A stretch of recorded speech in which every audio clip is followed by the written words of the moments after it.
reunidos aqui conosco mais uma vez essa noite, recebendo a presença de companheiro tão querido dentro do Conselho Federativo, proveniente lá de Foz do Iguaçu, e que está aqui conosco agraciando a nossa ser, que está completando esse ano 40 anos de sua fundação, e ele vem aqui nos trazer uma grande mensagem que todos possamos desfrutar e que estejamos juntos vibrando para isso.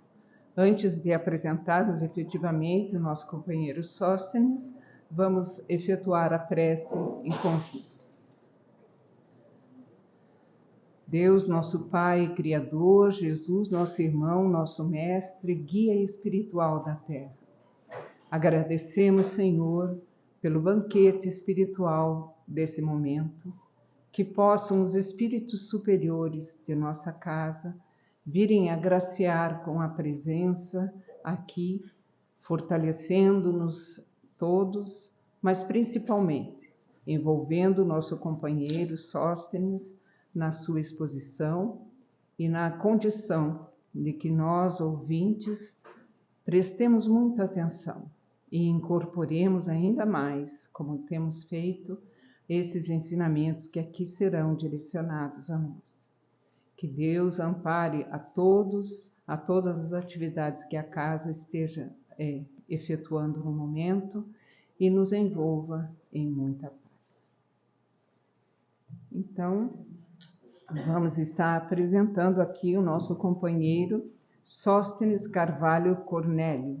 Ele é trabalhador vinculado ao Centro Espírita Francisco de Assis, Cefas, de Foz do Iguaçu, desde 1994, onde participa na diretoria executiva deste centro, tendo ocupado diversos cargos durante esse tempo.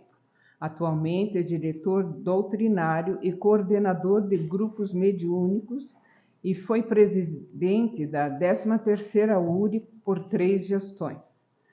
Na FEP, faz parte do Conselho Efetivo desde 2012. É diretor também do Departamento de Unificação e é membro do CAEF, Comitê de Assuntos Econômicos Financeiros da FEP. Profissionalmente é engenheiro civil. Nós vamos estar sendo agraciados pela palestra direcionada com esse título, O Espírita e a Lucidez. Que Deus nos ampare e é o nosso companheiro também. Obrigado.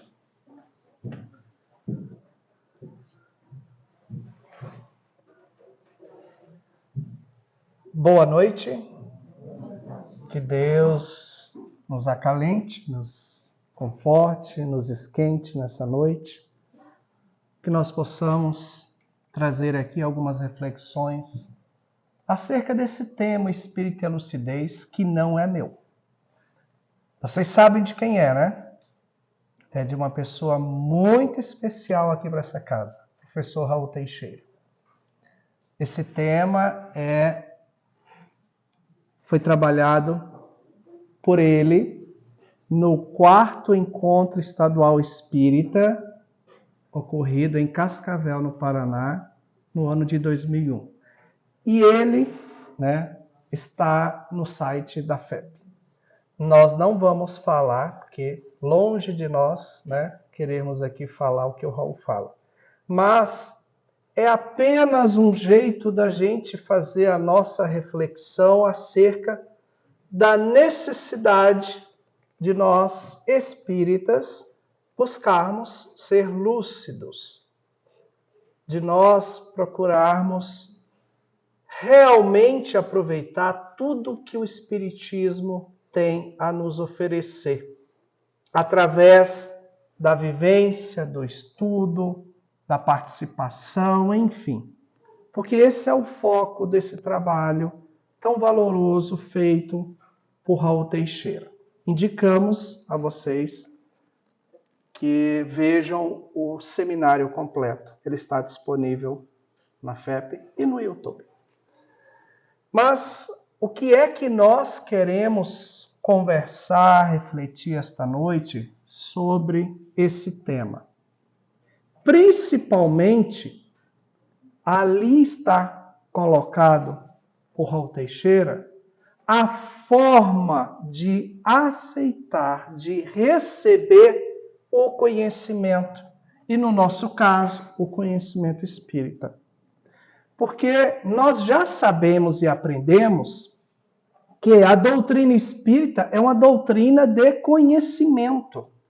É uma doutrina que nos traz conhecimentos, reflexões, questionamentos e, como tal, não é passiva.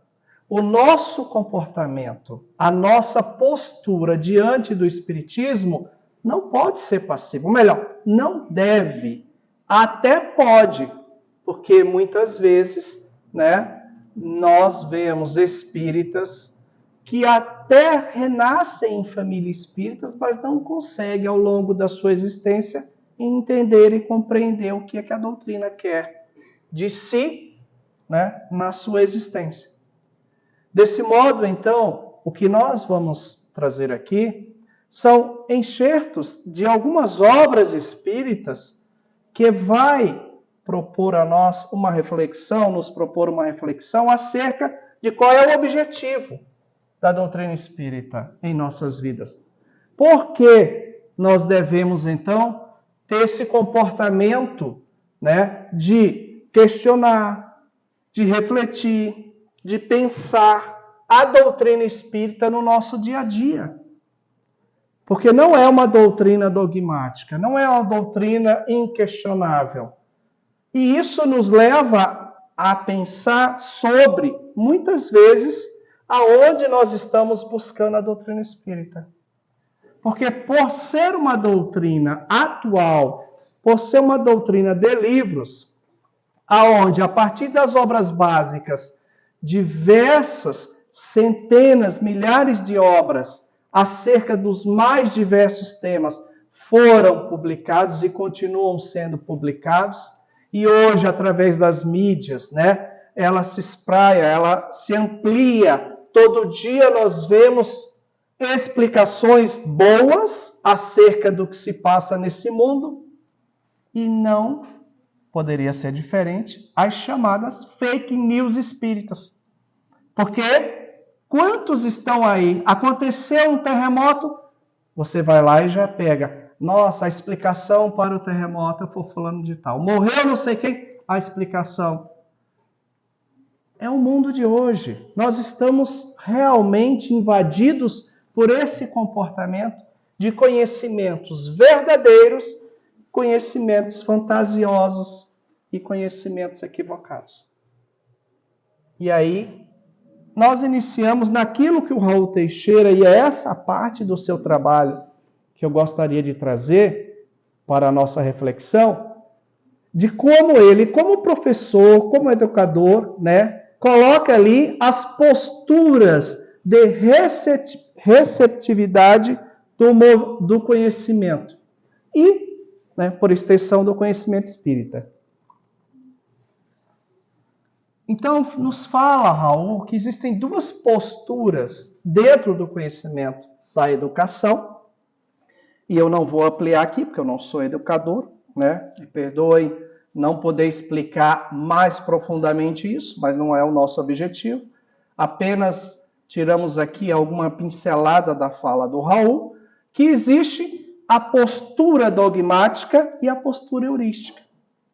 Vejamos então o que é uma e o que é outra. Aquela pessoa que tem o comportamento, tem na sua forma de receber o conhecimento uma postura dogmática, vai ser aquela pessoa que admite o conhecimento recebido como verdade absoluta. E nós estamos vivendo esse momento.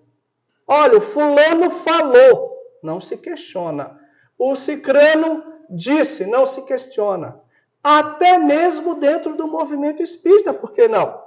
Quem disse, que qualquer que seja o expositor espírita, será o dono da verdade. A verdade, no caso do espiritismo, está nas obras básicas. Qualquer fala que se contraponha, que deturpe a doutrina espírita, será equivocada, será opinião pessoal. Mas isso acontece. Não é que isso esteja tão errado, porque a mensagem passa e é passada por aquele que a leva. Cabe a quem ouve filtrar, verificar a mensagem. Desse modo, e nós sabemos que existirá sempre um cunho pessoal na mensagem trazida, na palestra. Essa palestra, esse momento, o que eu estou falando para vocês, ela tem aqui o meu colorido de entendimento. Tudo que eu falar aqui foi da forma que eu entendi, procurando me esmerar no sentido de colocar o máximo do que a doutrina traz e não do que o Sóstenes quer que ela traga. Por isso, nos utilizaremos aqui de trechos da obra espírita que eu procurei linkar com o tema proposto para essa noite. Mas quando é algo dogmático, eu apresentaria o texto e diz, gente, é isso e pronto, inquestionável. Mas vocês, como receptores do conhecimento aqui exposto essa noite, têm a tarefa de aceitar ou não. Portanto, quem sair daqui e compreender e aceitar com tudo o que eu disser, nesta noite está tendo uma postura dogmática. Isso é ruim? Não.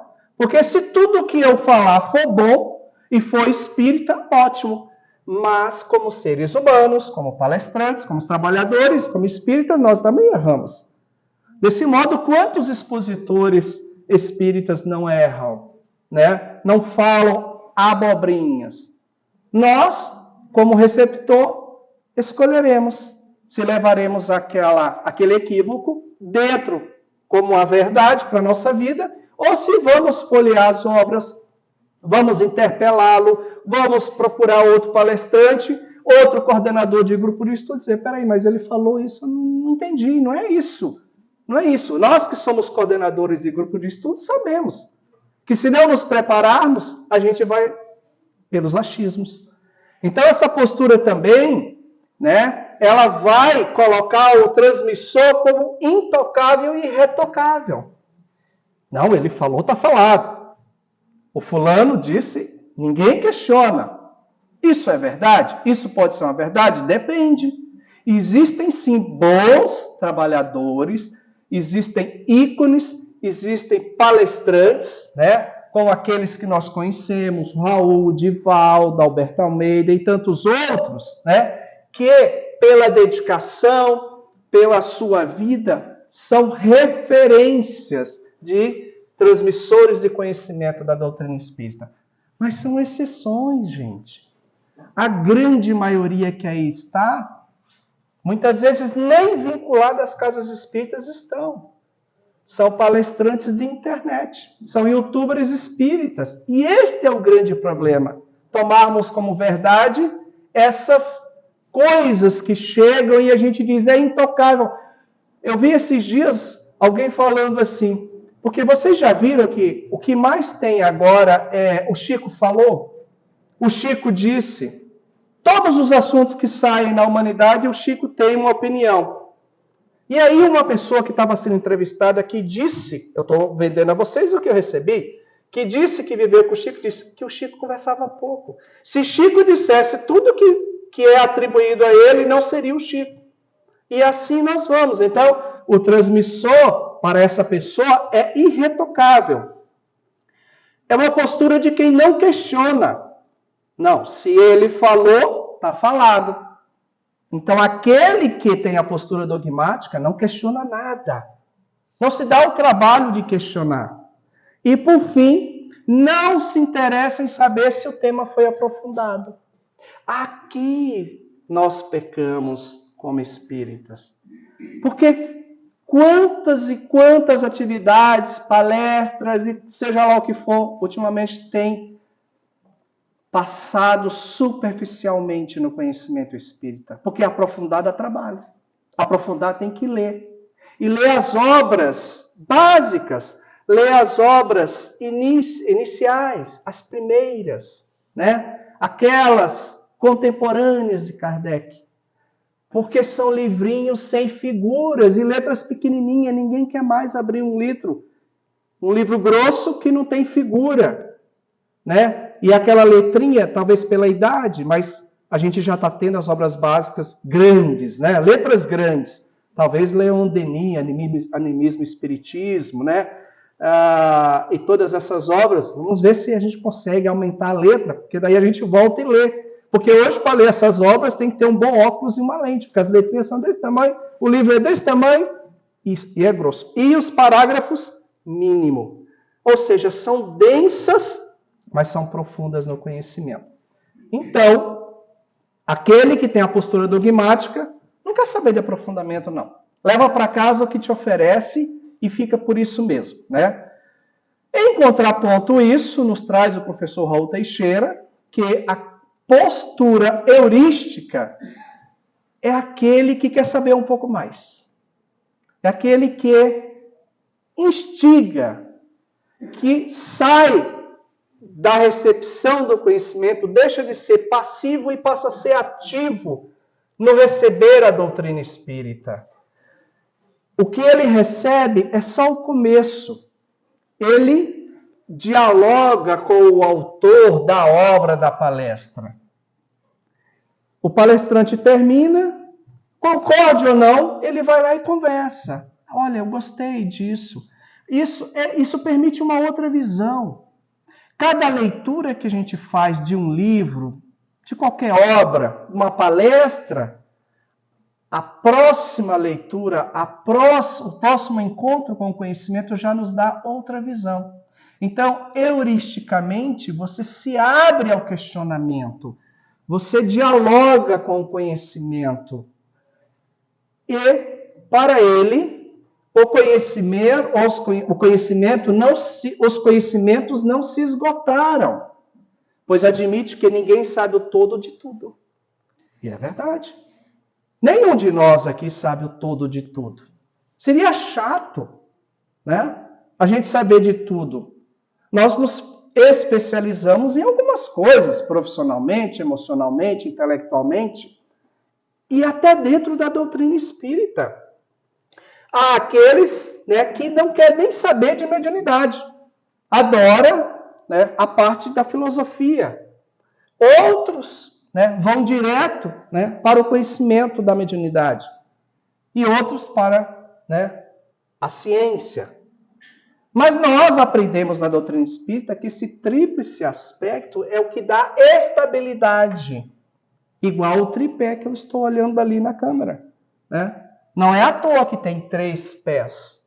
Então, esse tríplice aspecto. Eu posso ter chegado a qualquer casa espírita através do conhecimento mediúnico, da ciência, através da filosofia, através dos questionamentos do Livro dos Espíritos. Não importa como eu cheguei. O que importa é que ali eu começo a conhecer que a doutrina ela é completa. E ela vai fazer com que eu busque, então, essa reflexão sobre o conhecimento recebido. Este é o comportamento heurístico. E é isso que é desejável de um espírita para alcançar a lucidez. Avançar nesse questionamento. Tudo no bom sentido. E por que é importante a gente compreender que espírita, para ser lúcido, para atingir a lucidez, precisa estudar, precisa questionar, precisa debater, precisa conversar. Porque, vamos lá. Lá na Gênese, no capítulo 1, no item 50, Allan Kardec nos traz o caráter da revelação espírita. Vamos ler para somar com as nossas reflexões. A terceira revelação, vindo numa época de, os grifos aí são meus, emancipação e madureza intelectual, em que a inteligência já desenvolvida não se resigna a representar papel passivo, em que o homem nada aceita às cegas, mas quer ver aonde o conduzem. Quer saber o porquê e o como de cada coisa. Tinha ela que ser ao mesmo tempo o produto de um ensino e o fruto do trabalho, da pesquisa, do livre exame. Tudo que diz respeito a uma postura heurística. A doutrina, quando ela chegou, já havia uma madureza intelectual há 160 e tantos anos atrás. Né? Talvez alguns de nós, já chegamos espíritas no espiritismo nessa vida. Outros não. Talvez seja a primeira vez. A questão é, há uma maturidade. E nós não estamos falando aqui de conhecimento acadêmico. Nós estamos falando de percepção espiritual, de inteligência emocional. Nós estamos falando, né, de sede de saber. Porque no nosso meio espírita nós temos, sim, pessoas iletradas e pessoas doutoradas. O que é que faz a lucidez espírita? Não é o conhecimento acadêmico. É a sabedoria. É a busca por essa madureza e esse papel ativo na busca do conhecimento. Não aceitar nada às cegas. E, principalmente, o resultado da busca do conhecimento, ele passa pelo saber, pelo porquê de cada coisa. É produto de um ensino que eu recebo, mas fruto do trabalho daquele que recebe. Portanto, se eu receber apenas e não exercitar, não trabalhar, não pesquisar, não fazer um livre exame, eu vou continuar passivo. Eu vou ser espírita, sim, mas pouco lúcido. E aí, quando vier as provas, né, os fatos, os acontecimentos, a gente morre de medo. Então, é muito comum nós vermos nessas tragédias, como dos nossos irmãos gaúchos, ou do terremoto lá perto da Austrália, que morreram 2.000 pessoas em 5 minutos, 3 minutos. Espírita com medo, ai meu Deus, o mundo vai se acabar. Nós já sabemos que vai se acabar. E tem que se acabar mesmo. Né? Por quê? Porque nós estamos de passagem. Desse modo, quando se fala assim, existem extraterrestres, isso para nós é a coisa mais natural do mundo, porque nós já compreendemos a existência dos mundos, né, fora da Terra. Portanto, esse livre exame não é exame sob constrangimento. Ele é necessário para a formação do caráter espírita em nós. E é em nós, e ele é intransferível.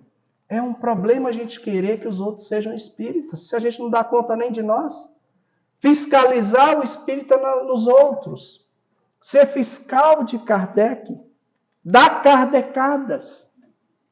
Geralmente quem dá kardecada levanta o dedo. Kardec falou. Kardec disse. Né? A doutrina não precisa de nada disso. Ela precisa de pessoas lúcidas, sábias e verdadeiramente espíritas. Então, Kardec já colocou lá qual é o caráter dessa doutrina. E ele segue dizendo que o trabalho não é fácil. Os espíritos não ensinam, senão justamente o que é mister para guiá-lo no caminho da verdade. Então, eles não ensinam tudo, não. Eles ensinam aquilo que nos leva à verdade. Mas abstém-se de revelar o que o homem pode descobrir por si mesmo, deixando-lhe o cuidado de discutir, verificar e submeter tudo ao cadinho da emoção? Não, da razão. Não é da emoção. Não devíamos discutir espiritismo só com a emoção, só com o amor, só com a paixão. Espiritismo se instala em nós também a partir da razão, e principalmente. Porque a razão busca o equilíbrio da emoção. E a emoção nos aproxima, né? Faz com que, através da razão, nos aproximemos do amor também. Não estou dizendo, e eu nego se vocês disserem, Sócrates falou que agora é só razão. Só razão é chato, né? Tem que ter emoção também. O que ele está dizendo aqui é o seguinte, que os espíritos ensinam aquilo que é necessário, mas o trabalho é nosso. E continua, deixando mesmo muitas vezes que adquire experiência à sua custa, não à custa dos outros. Fornecem-lhe o princípio, os materiais. Cabe-lhe a ele aproveitá-los e pô-los em obra. Então, o que nós estamos vendo aqui, na última palavra, em obra, é que existe uma obra a ser feita para atingirmos a lucidez de espírita. E não é fácil essa obra. Porque se nós não buscarmos, essa prática da fé espírita, do Cristo, o que é que Jesus fez no início do apostolado com os seus 12 discípulos? Ele os arregimentou, juntou o grupo apostólico, ensinou um pouco e depois disse, agora vão 2 a 2. E eles se assustaram. Mas como assim? Agora vocês vão trabalhar um para cada lugar, vão curar em meu nome, vão falar de mim.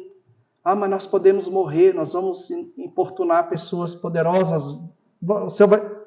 Vocês querem ou não querem ser meus apóstolos? E a doutrina espírita é assim, você quer ou não quer ser espírita? Porque não existe meio espírita, nem muito menos ex-espírita. Eu me divirto às vezes, eu perco tempo de ver depoimentos de ex-espírita na internet. Uma vez eu vi uma ex-médium, porque a internet ela tem o tal do engajamento, Pelo título vai todo mundo ver, não sabe que coisa tem ali atrás. E aí 2 horas e meia de entrevista de ex-médium, eu falei, meu Deus, vou perder meu tempo, mas eu quero saber. Porque eu também sou médium, quem sabe depois disso eu deixo de ser médium, E aí fui ver as bobagens que foram faladas, Mas tinha lá um monte de visualização. Então hoje, às vezes a gente encontra pessoas dizendo, eu fui espírita, eu sou ex-espírita. Não existe. Espiritismo ou é ou não é. Você pode caminhar para ser espírita, mas deixar de ser não. Depois que você alcança o primeiro degrau do entendimento do espiritismo, você pode até estacionar, mas retroceder jamais. Porque é algo que está na alma, É a racionalidade para aprender o caminho da verdade. E aí continua, então, continuando nas obras, aquilo que trouxemos para corroborar o tema da nossa reflexão, lá na questão 627 do Livro dos Espíritos, no trecho, diz assim a missão. Os Espíritos dizem, a nossa missão consiste em abrir os olhos e os ouvidos a todos, confundindo os orgulhosos e desmascarando os hipócritas, os que vestem a capa da virtude e da religião, a fim de ocultarem suas torpezas. O ensino dos Espíritos tem que ser claro e sem equívocos, para que ninguém possa pretextar ignorância e para todos os possam julgar e apreciar com a razão. Mais uma vez, vemos a palavra razão. Mais uma vez, vemos que temos que trabalhar para alcançarmos a doutrina espírita em nossas vidas. E quando nós alcançamos o entendimento da doutrina espírita em nossas vidas, nossos olhos começam a se abrir, nossos ouvidos também. Porque a missão é isso mesmo. E por que confundir os orgulhosos? É porque os orgulhosos, eles não se abrem a nada, senão aquilo que eles entendem ser a verdade. É a postura dogmática. Não, e eu não estou usando dogma aqui, relacionando com nenhuma religião. Porque a postura dogmática, ela é uma postura vivencial. É aquela pessoa que é levada. Se o seu orientador, se a sua doutrina, se a sua religião for algo que lhe leve para a verdade, tudo bem, ótimo. Une-se aí o útil ao agradável. Mas nem sempre é assim. Então, na vida, quantas vezes a gente acaba se deixando levar por opiniões de terceiros que não têm o menor interesse no nosso bem-estar. em qualquer nível da nossa existência. Porém, o entendimento da doutrina espírita nos leva o quê? A um bom caminho para a verdade. Ao caminho da verdade. Ao caminho do Cristo. Quando Jesus nos coloca, eu sou, o caminho, a verdade e a vida, e quando ele nos afirma e promete o Consolador, e quando nós aprendemos que o Espiritismo é o cristianismo redivivo, não tem como negar esse caminho. É um cristianismo que requer a ação e que requer a postura da reflexão. E que nós não aceitamos o Jesus simplesmente na cruz ou que voltará no fim dos tempos. Não, o Jesus em nossas vidas, o Mestre, o Galileu, está aqui agora. E as nossas obras, as obras espíritas, os autores espíritas, os divulgadores espíritas, são os representantes do Cristo para nós espíritas, desde que tenham autoridade vivencial, moral e doutrinária. E esse é o grande problema. Muitos falam em nome do Cristo, mas ele próprio já nos alertou dos falsos profetas. E a doutrina espírita não foge a isso. Existem muitos falsos divulgadores espíritas nesse momento, Existem aqueles que falam apenas da superficialidade, mas que não vivem a doutrina espírita, que não estão preocupados com o aprofundamento do conhecimento, em passar uma mensagem limpa. Não, estão preocupados apenas com likes, estão preocupados apenas em convites para palestras, para viagens, Saibamos definir a quem nós vamos emprestar os nossos ouvidos e os nossos olhos, para não perdermos tempo. Porque quando perdemos tempo seguindo divulgadores falsos profetas, deixamos de seguir os verdadeiros. Mas a escolha é nossa. E aí, para complementar aqui as obras que escolhemos para essa reflexão, nós trazemos aqui um trecho da obra O Problema do Ser, do Destino e da Dor, de Leon Denis. Uma obra fantástica, recomendamos. Olhemos atentamente, nos fala Leon Denis. Olhemos atentamente para o fundo de nós mesmos. Fechemos nosso entendimento às coisas externas e, depois de havermos habituado os nossos sentidos psíquicos à escuridade e ao silêncio, veremos surgir luzes inesperadas, ouviremos vozes fortificantes e consoladoras. O que Leon Denis nos traz é uma forma de buscarmos a reflexão espírita e a vida. Nós hoje somos bombardeados por coisas exteriores. Já perceberam que as nossas aflições, as nossas angústias e os nossos medos neste momento, todos dizem respeito a coisas fora de nós? Tudo que nós passamos hoje, tudo que nós sentimos, é a reflexão do que está fora. E a gente vive meio que perdido nesse mundo. Se nós não pararmos para olhar para dentro, nós não conseguiremos nos ligarmos e habituar os nossos sentidos psíquicos à espiritualidade, ao ensinamento verdadeiro. Porque nós vivemos então, tateando no mundo, tropeçando aqui e acolá, mas sem nos conectar, sem buscar dentro de nós as nossas potências da alma, o nosso ser, analisar as nossas dores à luz da reencarnação, entender. Desse modo, há que se ter um recolhimento até mesmo para pensar na doutrina espírita. Saiamos de qualquer evento espírita e vamos fazer o exercício da reflexão. O que ele disse? O que eu ouvi nessa palestra? O que eu ouvi no grupo de estudo? Essa live, essa transmissão, o que deixou? Porque se esse exercício diário não for realizado, a gente não sai do lugar. Mas para isso, nos diz Leon Denis, há que se ter o silêncio. E o silêncio não é necessariamente o silêncio um canto isolado. Porque nem todos têm em casa um canto isolado. Nem todos têm no trabalho a possibilidade de se isolar, mas é o silêncio da mente, é o silêncio da alma, e isso é um exercício. Esse perguntar, esse questionar, esse refletir, vai fazer com que nos tornemos espíritas melhores. E continua o Leon Denis nos dizendo: mas há poucos homens que saibam ler em si, que saibam explorar as jazidas que encerram tesouros inestimáveis. Gastamos a vida em coisas banais, improfícuas. Percorremos o caminho da existência sem nada saber de nós mesmos, das riquezas psíquicas, cuja valorização nos proporcionaria gozos inumeráveis. Mais uma vez, o autor nos conclama, a olharmos o que é que se passa na nossa mente.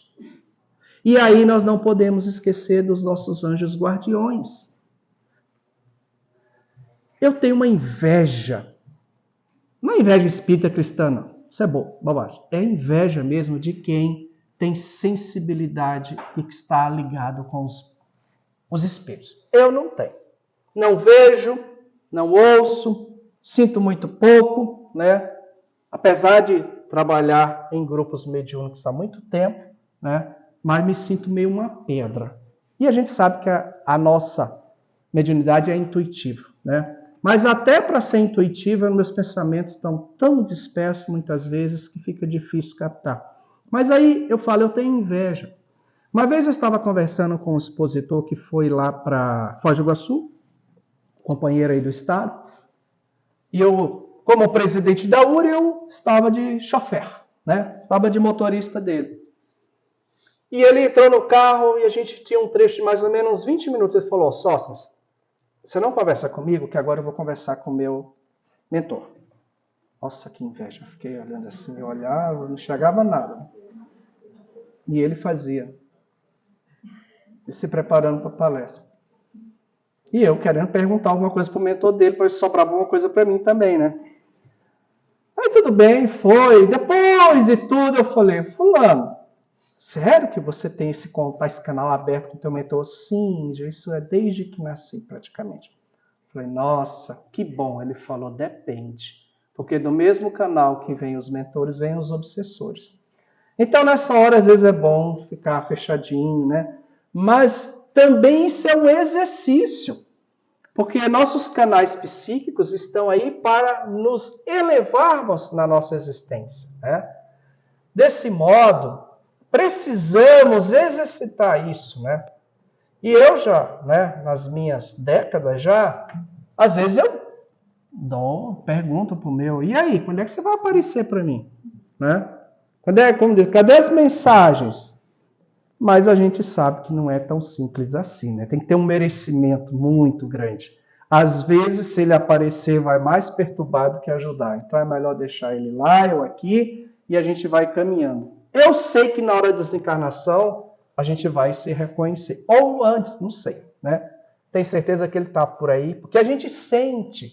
Quando a gente exerce isso, esse desejo de buscar essa ligação psíquica mais estreita, eles se aproximam, e se não diretamente, indiretamente muito mais. Pelos outros, pela família, por um bom amigo. O fato é que essa ligação com nossos anjos guardiões, com os bons espíritos, nos proporcionaria gozos inumeráveis. Mas para isso, a gente precisa exercitar. A gente precisa buscar. A gente precisa ascender no conhecimento da vida espiritual. E isso se faz através de quê? Do estudo e principalmente do comportamento heurístico na recepção do conhecimento. E para finalizar, mais um trecho aqui da Gênese, onde Allan Kardec nos fala o seguinte: Deus prova a sua grandeza e poder pela imutabilidade das suas leis, e não pela derrogação delas. Meus irmãos, a doutrina espírita não veio destruir nada em nossa vida. Ela é a lei de Deus, ela é o caminho para que a gente consiga compreender a nossa existência. Mas só alcançaremos essa estabilidade emocional, apesar de tudo fora. Só alcançaremos a paz do Cristo, apesar dessa paz temporária do mundo, se nós acreditarmos. Se nós exercitarmos a nossa fé espírita. Porque Jesus não virá, Ele está entre nós. Nós temos à nossa disposição o conhecimento espírita para termos paz, apesar do mundo. Para buscarmos nesse momento tão complicado, tão conturbado do mundo, esse comportamento espírita, essa tranquilidade, esse bem-estar espiritual, onde quer que a gente esteja. Porque Jesus viveu isso entre nós. Ele exemplificou essa bondade, apesar de tudo e de todos. Ele nos trouxe o seu exemplo. E nós estamos aqui patinando, dando tanta importância a essa vida quanto não deveríamos. A importância dessa vida necessita ser relativa. Ah, mas é porque você não tem problemas. Temos, todos os temos. Mas os problemas não mudarão. Nós mudaremos em relação a eles. E para isso, nos unamos, nos abracemos nessa postura de perguntar, de conversar. Espírita foi feito para se ajudar também, para dialogar. Mas precisamos, antes de tudo, compreender a nossa necessidade de sermos fraternos e de nos amarmos e de caminhar, porque é o que nos resta, ser espírita nesse mundo. Isso é tão importante, isso traz tanta paz que a gente vai caminhando e a gente, além de ter essa paz para nós, passamos a ajudar os outros também, dentro da família, dentro do trabalho, até mesmo o estranho, né? Desse modo, a mensagem é esta, que nós exercitemos esse comportamento de quem quer avançar no Espiritismo, de quem quer dialogar. Não sentemos aí, vamos embora e ficamos, né? Não, vamos pensar no que foi dito. Vamos buscar referência. Grupos de estudo, palestra, até mesmo palestras no YouTube. Mas todo conhecimento tem que deixar algo para nós. Se for um conhecimento equivocado, uma coisa que... jogue fora, sacuda a poeira. Mas se for algo bom, investigue mais. Vá ler a obra, vá buscar aquilo que foi citado, vá assistir a palestra do Raul Teixeira, para que a gente possa, né? Cuidado que o Raul puxa muito a orelha, né? A gente sabe, vocês conhecem muito bem o estilo Raul Teixeira, né? Mas que faz falta hoje em dia, faz muita falta, né? Então que nós, né, homenageando esse trabalhador que ajudou a fundar essa casa, que é o patrono de vocês e que faz muita falta, né, no nosso movimento espírita. Temos todo o seu trabalho disponível aí na internet. Em vez de buscarmos aventureiros espíritas, vamos àquilo que nos interessa. Não percamos mais tempo. Que Deus nos abençoe. Muita gratidão por aqui estarmos. Devolvo a palavra a casa. Obrigado.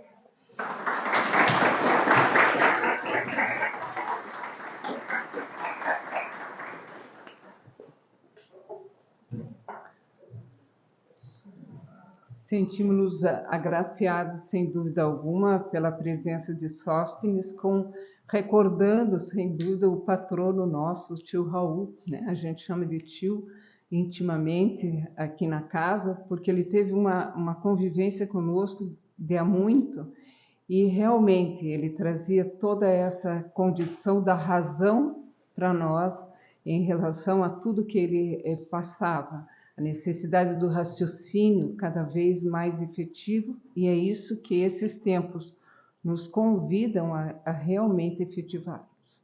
que tenhamos fé, esperança e logo mais a seguir, após a prece que estaremos efetuando em seguida, estaremos ofertando o passe. Convidamos a todos que queiram, que permaneçam sentados, serão chamados e em seguida para a atuação do passe. Oremos. Deus nosso Pai Criador, Jesus, nosso irmão, nosso grande mestre, que nos trouxe a possibilidade, com a vinda novamente do Cristo redivivo, trazer a oportunidade e a conquista da razão frente a tudo que a doutrina nos traz. Essa força necessária que impulsionemos em nossas vidas para a compreensão de tudo e para eleger a nossa caminhada segura e forte, com fé, esperança, com caridade, com resignação, com muita paz, equilíbrio e harmonia. Devotamento, também abnegação e determinação. Que todos nós saibamos reconhecer que a doutrina é o Cristo novamente junto a nós, mas que também, como bem lembrado foi, nada será de graça e tudo será necessário trabalho. Trabalho não tão somente braçal, mas principalmente intelectual, para pormos em prática dentro dessa vida já um pouco mais de razão, força de vontade e estabelecer alguns pontos de nosso crescimento que são tão necessários. Que Deus nos ampare, nos envolva e nos possa trazer paz. Que assim seja.